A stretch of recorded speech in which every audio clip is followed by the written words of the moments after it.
Unlock the meaning. Stop up one's ears.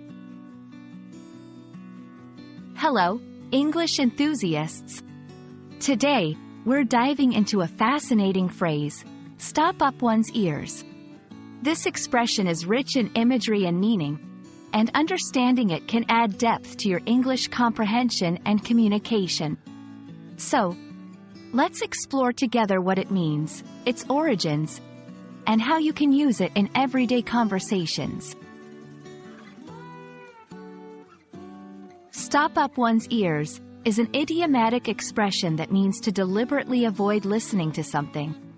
When someone stops up their ears, they are essentially trying to block out sound or noise, either literally by covering their ears or metaphorically by ignoring what is being said. Key points.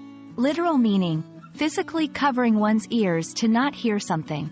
Figurative meaning, choosing to ignore or not listen to information, advice, or warnings.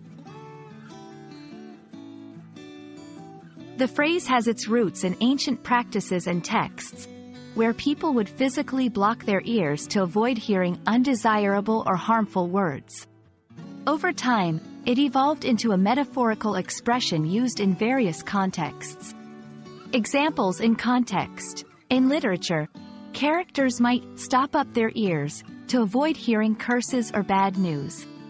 In everyday language, someone might stop up their ears to ignore advice they don't want to follow or information they find unpleasant. Understanding when and how to use stop up one's ears can enrich your English communication.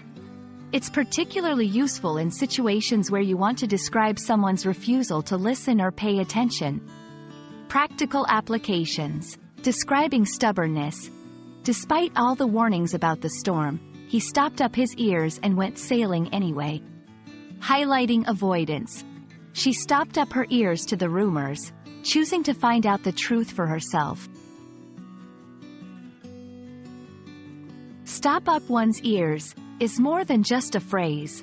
It's a vivid description of human behavior that has transcended centuries. Whether used literally or figuratively, it captures the essence of deliberate ignorance or avoidance.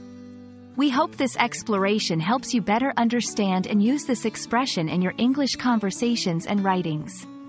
Keep listening, keep learning, and, ironically, don't stop up your ears when there's an opportunity to expand your language skills.